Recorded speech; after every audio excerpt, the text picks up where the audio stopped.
by what happened this past year. Everybody that I know knew Brian somehow. I think everybody knows Kathy, Aaron, the entire family. And I've known them for years. And I think everybody who knows them knows how special they are to our community. Kathy and I met in a business networking group. When I was deployed off the coast of Somalia in 2013, Kathy was the one who was sending me care packages of Publix subs and pirate-themed lore so that I could be appropriately themed overseas. And Aaron was actually one of my very first tutors at Grade Power Learning Center, the business that I started and has brought me here. My office now is in the same plaza as the Winthrop substation for the sheriff's office. And we were all, at fateful night, kind of shaken when all the sirens were going off and we didn't know what was going on, and we'd only find out a couple hours later how horrific it was. Sergeant LaVigne, after 29 years, 361 days, 2 shifts from his planned retirement, was killed in the line of duty, doing what he had done for 29 years, 361 days, protecting and serving each and every one of us. But this designation is not for the way Sergeant LaVigne died. This memorial is how he lived. To the 29 years, 361 days of his service to the people of Brandon. Brian wasn't just a good cop, he was a good man, a good husband, a good father, and our community misses him. And with this memorial, we will honor him forever. Senate Bill 1716 designates Highway 60 at the Falkenberg intersection the Brian LaVigne Road. This intersection, as Caitlin, a sheriff's deputy in her own right, told me with a grin once, is on the way to work for all the deputies you see here as they go to their District 2 Falkenberg office. And therefore, it will be a reminder and a memorial for each of them of the mentor, co-worker, and friend that they lost. A memorial for everyone in Brandon as they commute into downtown of Sergeant LaVigne's sacrifice, keeping us safe, and a memorial to the family to know not just that they, but our state, our county, and our nation are grateful for their eternal sacrifice as well. I know Senator Cruz, Representative Beltran, County Commissioner, the Sheriff, all have a couple words to say. But before I close with that, and Kathy, on behalf of myself, Speaker Sproul, Senate President Simpson, the Governor, the 160 members of the legislature that all voted unanimously to do this, the entire state of Florida, all 200,000 residents of Brandon and our entire state are thankful for you, the entire family, and I hope that this is a small piece of our token for you. Thank you. Senator Cruz? Good morning, everyone. I'm Senator Janet Cruz, and I want to turn to Mrs. LaVigne and thank you very much for the ultimate sacrifice that you and your family have given to this city and this county. We appreciate all of it. And I also would like to say that this memorial, we've had a burial and now we have this memorial. But what's important, and I'll be brief about this, what's important about this memorial is that long after we are gone, Kathy, long after many of us are gone, this memorial stands so that Sergeant LaVigne's great-grandchildren can drive by here someday and say, that was my great-grandfather, so that people are reminded every day of what our first responders put on the line for all of us. So Again, I thank the family. Again, I thank you, Sheriff. I thank all of these officers who know the danger that they're in, yet they go out every single day to protect us. I appreciate them, and I appreciate everyone that's here today. Thank you very much.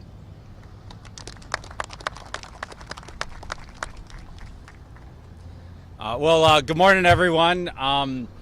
Thank you all for being here, and thank you all for having me. Brian was a really great guy. He touched a lot of lives.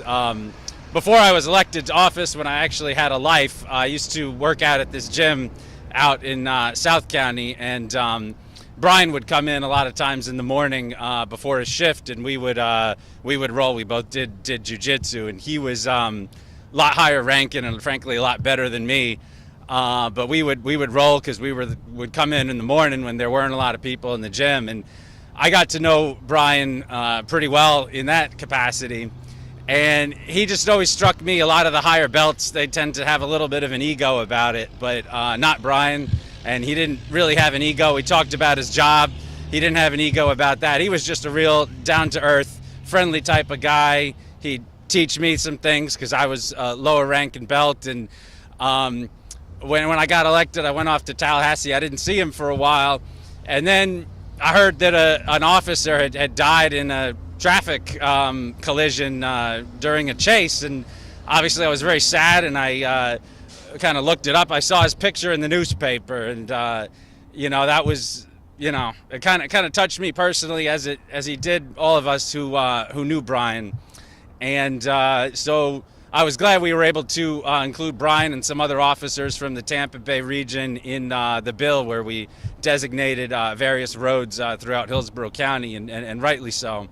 And, this is a very busy intersection. A lot of us drive by every day, or we come up with our family to do something in Brandon. And certainly I'm going to think of him every time I drive through here, which is not infrequently. And I'm sure the rest of you all will as well, because, this really touched our whole community. I know it touched me and my family and the folks certainly from the gym community that I keep in touch with.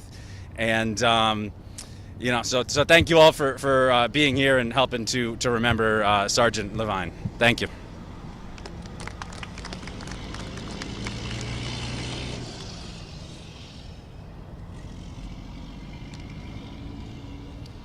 Good morning, everyone. As a county commissioner and as a person who's lived in a community and given back a lot, what struck me most about what I understood about Brian LaVigne is that it wasn't just the job, it was his heart and soul. He gave back in every way that he possibly could, not only in protecting our communities, but in being part of the community, as we've heard today.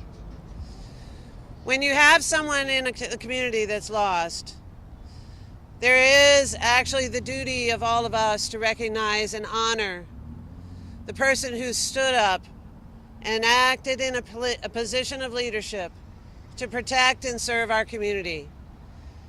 And Brian LaVigne did that well. Sergeant LaVigne put it all on the line to protect everyone in our county. And for that, we can never adequately show enough appreciation to his family and to the friends, as well as his colleagues. It is my hope that every time someone reads this sign, this sign erected in his honor, the recognition of his courage is acknowledged, and peace and gratitude is offered to all those that knew Brian LaVigne personally. I offered our commissioners to celebrate this particular opportunity to honor Brian LaVigne. And that was passed by unanimous vote at the county commission level. And I am so thankful for my colleagues' support in this effort. And thank you all for being here today to celebrate the life of Brian LaVigne and to honor all that he has made and to say thank you to his family for what they have given. Thank you.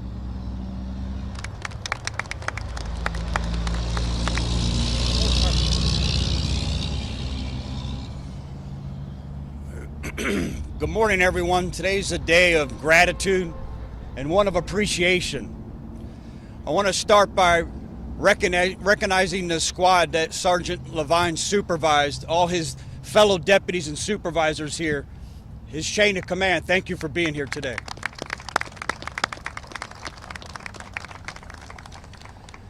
I want to thank Senator Cruz and the entire legislative body, along with Speaker Sprouse and Senate President Wilton Simpson, and the entire legislative body for passing this bill unanimously. It is our hope that when I say our hope, the 4,000 members of the Hillsborough County Sheriff's Office, our Chief Deputy Donald Lazinski, the entire command staff, the LaVigne family that will always remain part of our Sheriff's Office family. It is our hope that this memorial will be a constant reminder of the sacrifices that members of the Hillsborough County Sheriffs make each and every day, 24 hours a day, to keep this community so safe. To the LaVigne family, you're some of the strongest individuals I've ever gotten the pleasure of getting to know.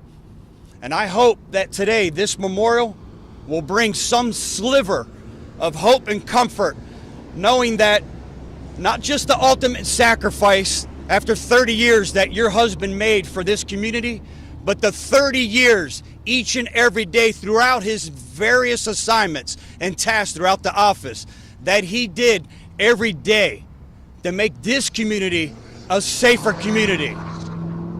Thank you.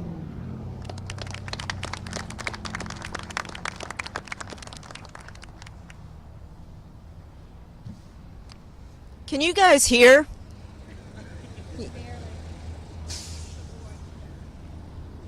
Okay, apparently I have to do the school teacher voice.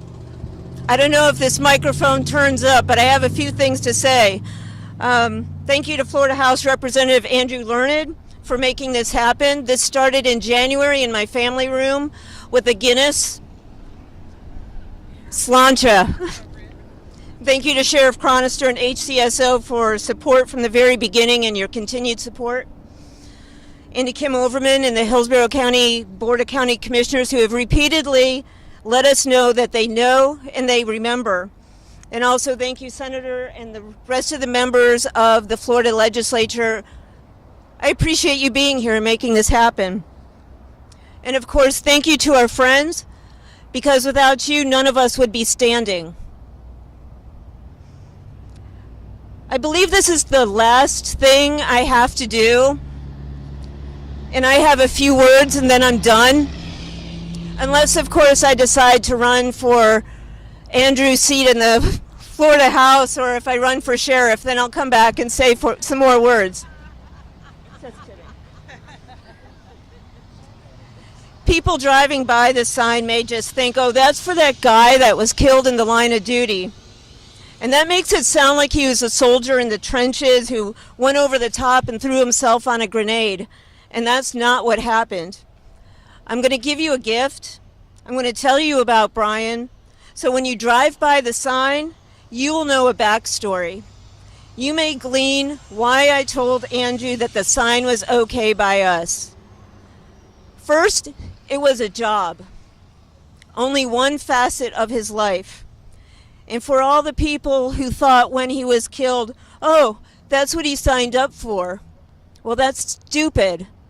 It doesn't apply any more to him than it does for bank tellers who are robbed in a bank, or window washers falling, or you guys crashing on I-4. It's a thing that could happen, but you believe that it'll never happen to you. This is one facet of his life, his job, and it was the type that colored all other facets in his life in Sheriff's Office green. And the three most important things to him in his job were coming home at the end of shift, making sure the people on his squad went home and on time, and number three, coming home.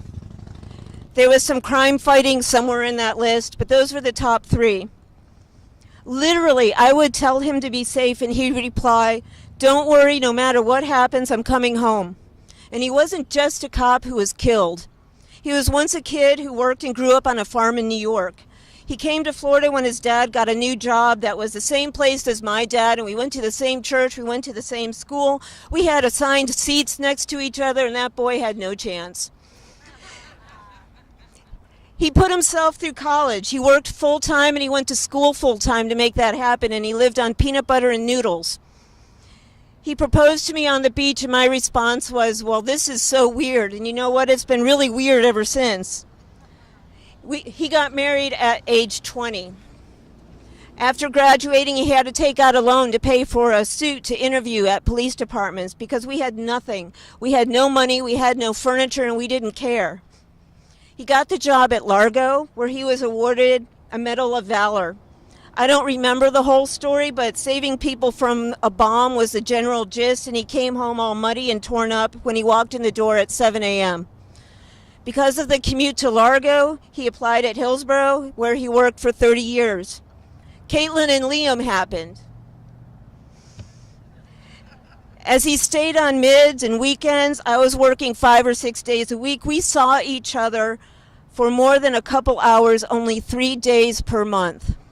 He stayed on mids to care for them, passing up opportunities and passing up sleep. He burned up his vacation and comp banks in order to coach Caitlin and Liam's soccer teams.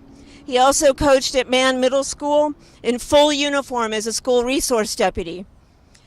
Things the kids were interested in, he went with them. Things he liked, he brought them with him. Each kid developed a unique and personal relationship with their father. Brian and Liam got their black belts in Taekwondo, which was many classes, years, and belts. And Brian and Caitlin would go to hockey games and soccer games, have some beers, and probably instigate some shenanigans. Okay, they most definitely instigated shenanigans. The man would nag you to try something new, especially if he thought it was good for you. Caitlin was dragged to Gracie to learn MMA stuff because he insisted that she would be a better and more effective cop. He earned his master's degree to make his sheriff's office resume sparkle, and then he decided that Caitlin should too and nagged her relentlessly. Her degree arrived a week after he died, so she never had the opportunity to show it to him. He taught himself Spanish so he could talk to the Hispanic community, and I know that sounds super noble and stuff, but that is truly and honestly the reason why he taught himself Spanish. He also taught himself bagpipes. In December, he came marching down the hallway, blasting Happy Birthday to Liam. Liam and Brian shared a love of history and all things nerdy. One week may be the French Revolution, the other week may be Battlestar Galactica. And those two, when they got together, were absolutely hilarious. So say we all. One day I called him crying from a parking lot because I was so exhausted from illness and work, and he said to me, "Quit. I call it retirement." He then shouldered the burden of earning all the money to support the family. My new job was to spoil him rotten. I made him lunches, I made him dinner, I made sure that all of his things were good to go. And to all the feminists who say, "You shouldn't have to do anything for that man, you let him do it himself." Excuse me, I am a strong enough woman where I don't care what I have to do. I will do what's right, and I made sure that he knew he was loved, and I have absolutely no regrets. His last Facebook post was a checkered finish line flag because he made it and he was retiring. At 6:37 on the 11th, Caitlin called me and said he was in an accident and someone was coming to get me. I called Liam.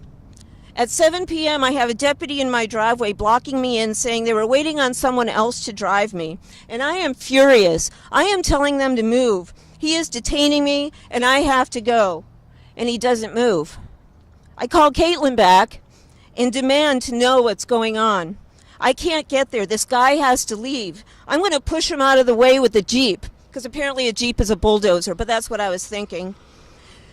And let's just say I finally got there, and we didn't go 10:18, which is lights and sirens.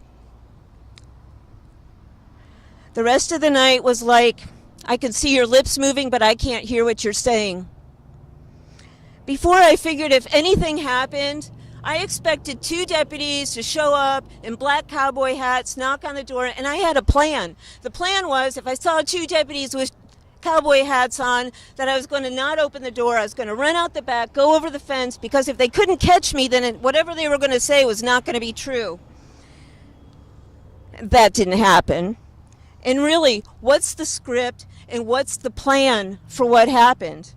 Caitlin, Liam, me, and the sheriff's office just did our best. Today we dedicate this sign to Brian. Other people may see Sergeant Brian LaVigne. I hope that you will think of Brian. He was killed at work, going to a call to check on his squad who were on a call that was going sideways. Goal 2 was to make sure that they went home and on time. Tomorrow's people will start to forget.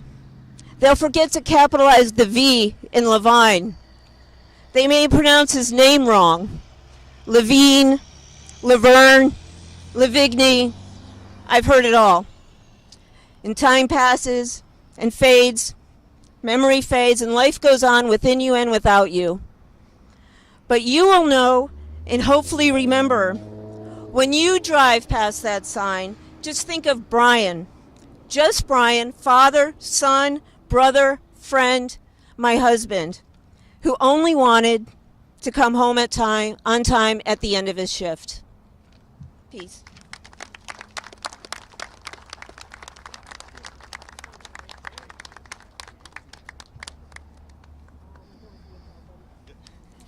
With that, from the bottom of my heart, again, on behalf of the state of Florida and everybody who helped make this possible, we dedicate this road, the Brian LaVigne Road. And if you'll join me, we're going to take the sign up. Putting the kids to work.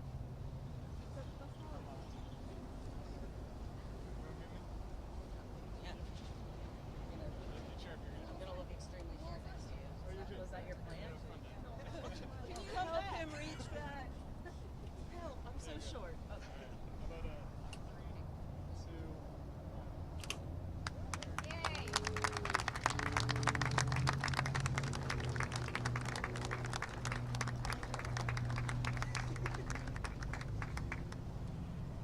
That concludes the program today. We have a shadow box for the family, some flowers. If anybody wants to participate, now's a chance to come up and say hello. Thank you again for being here.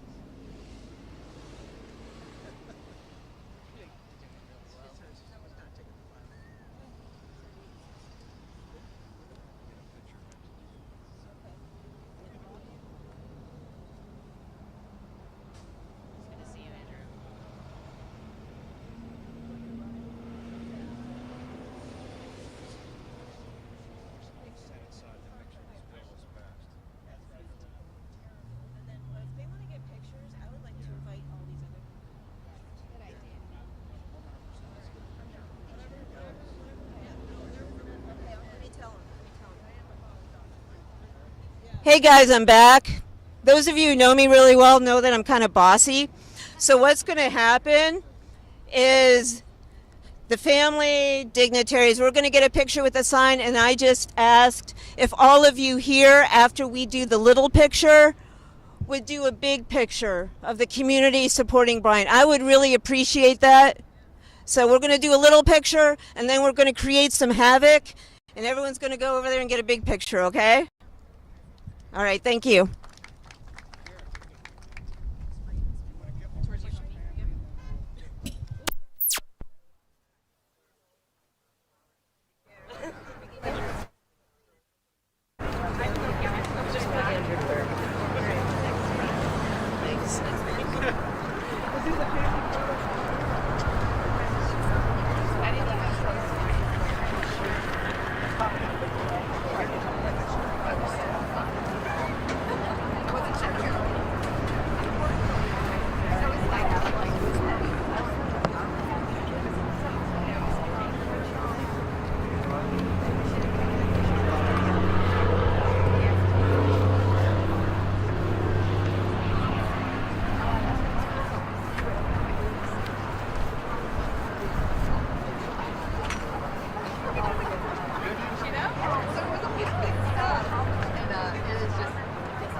Excuse me.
All right, everybody, let's do this. Yeah, one big photo.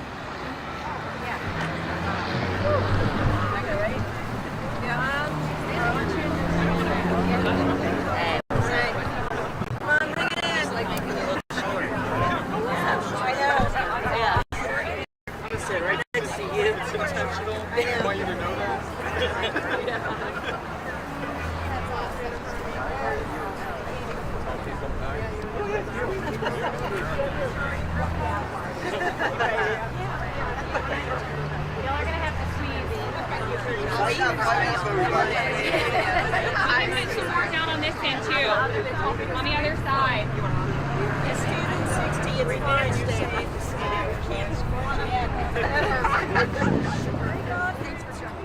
On three. 1, 2, 3.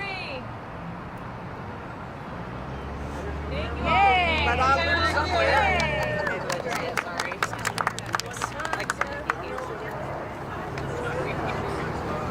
I know. Good job, team. Good job. Thanks for your support.